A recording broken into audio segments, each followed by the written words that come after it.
They came out of Starfall like a fist unclenching. One moment the sky above dust was the same sulphurous nothing it had always been, rust haze and chemical murk, and the distant amber smear of a star that had never loved this world. The next, the Iron Tally Armada was there, filling the upper atmosphere with matte black warships bearing the Continuity Compact's interlocking ring sigil, and the silence that preceded them was already a kind of eulogy. Drazen Fell stood at the forward viewport of his command ship and did not speak. He had given the orders 3 days ago in the cold geometry of a Starfall transit. There was nothing left to say. Below him, dust turned slowly in its chemical shroud, and somewhere beneath its corroded skin, the thing his employers wanted most in the galaxy was waiting in the dark. The first bombardment strikes hit the Coalition's surface emplacements before the warning klaxons finished their first cycle. Sarethi Voss was in the upper Warren Junction when the ceiling shuddered. A deep, bone-felt percussion that sent metallite dust cascading from every seam. She pressed her palm flat against the wall and felt the second strike through her fingertips before she heard it. The binding scars at the base of her skull pulsed once, faintly, as if the planet itself had flinched. Lysara's voice came through with the particular compression of someone speaking from orbit, clipped, precise, already counting. The Armada numbered 43 warships against the Coalition's 14. She had done the arithmetic before the enemy finished materializing. She told Sarethi the number without apology, because Lysara Aethenis had never believed that softening a number changed what it meant. Sarethi made the decision that would define the next 12 hours in the space between one breath and the next. She split the Coalition down its spine. Lysara would take the fleet, all 14 ships, every gun, every pilot. Sarethi would take the Warrens. She would take the tunnels and the 12,000 people living in them, and the ancient things sleeping beneath them. And she would hold the underground against whatever Drazen Fell sent down. Lysara received the order without comment. There was a pause, half a second, no more, and then the sound of her moving, the rustle of the carbon weave mantle, and the bridge of her flagship coming alive around her. She did not order a retreat. She ordered a wedge.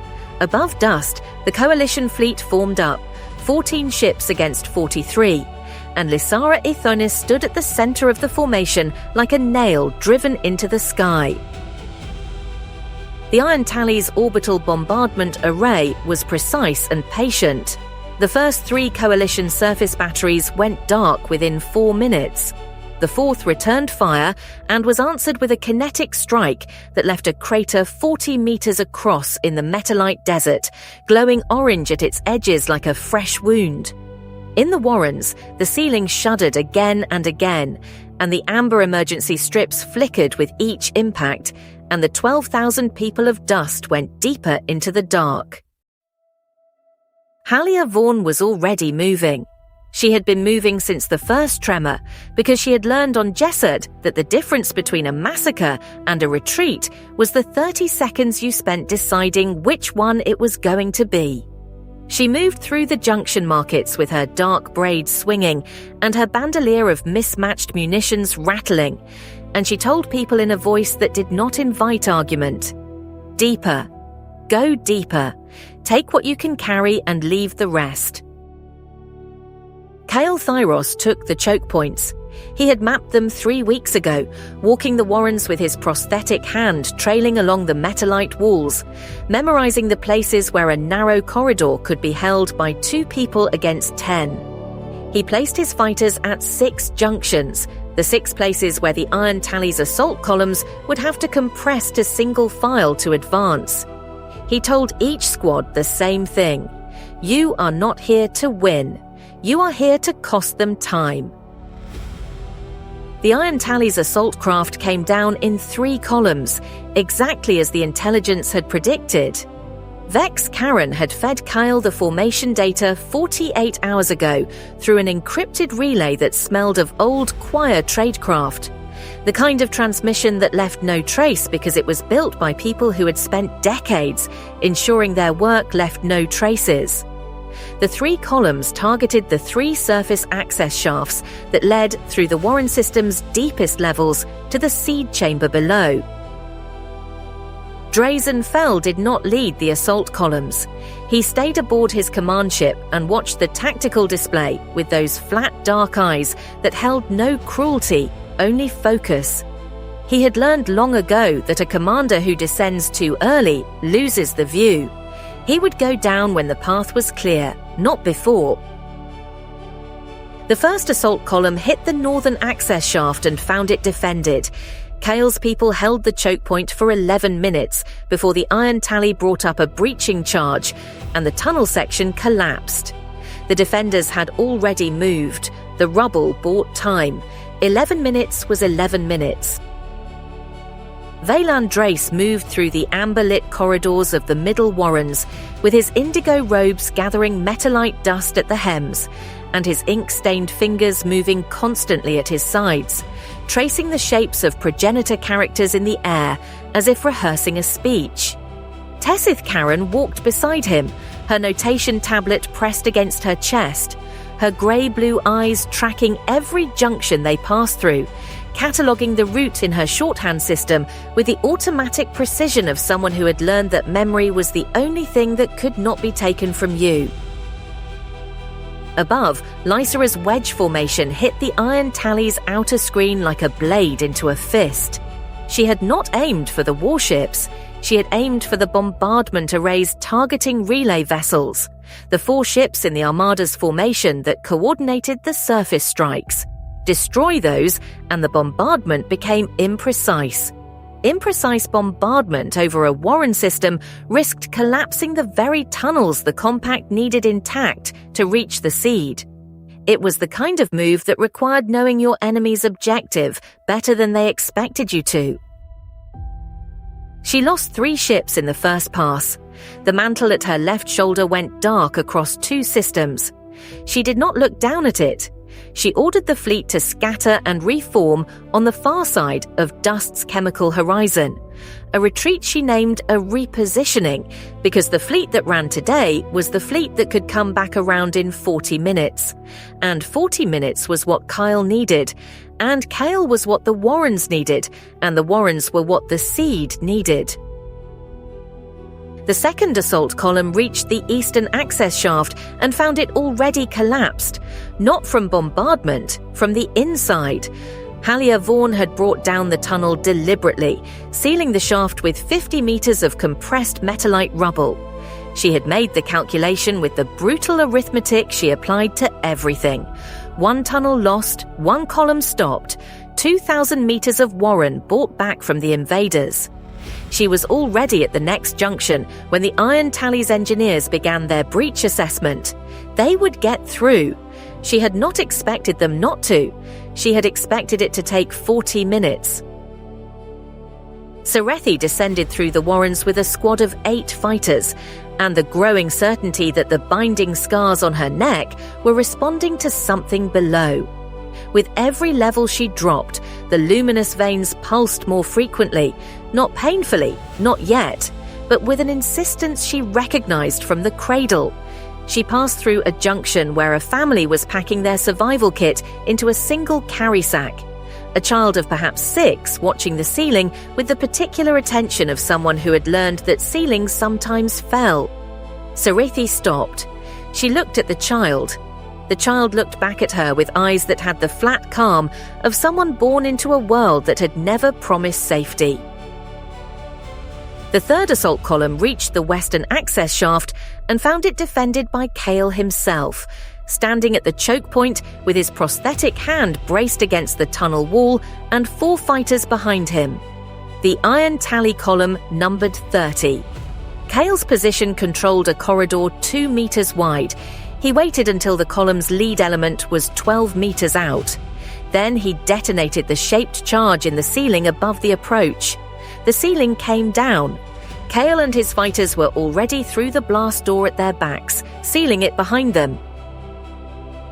Kale pressed his back against the sealed blast door and breathed.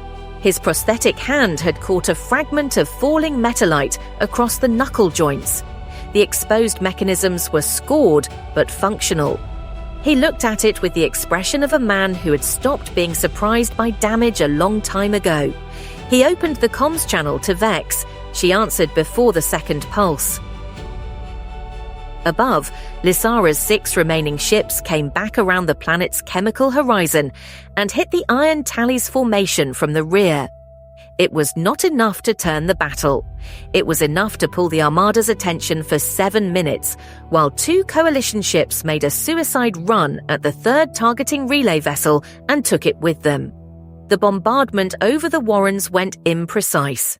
The strikes walked away from the access shafts, hitting open metallite desert instead of defended positions.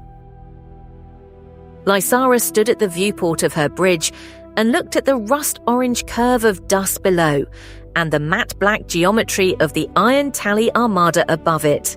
And she pressed her trembling right hand flat against the darkened patch of her mantle where the lost systems had been.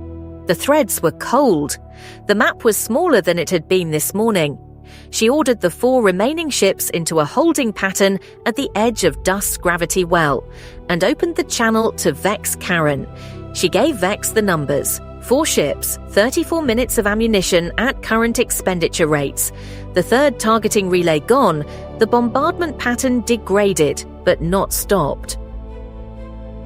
Kale received the numbers at his secondary choke point, where he was holding the northern corridor with 3 fighters and a shaped charge he had not yet decided whether to use.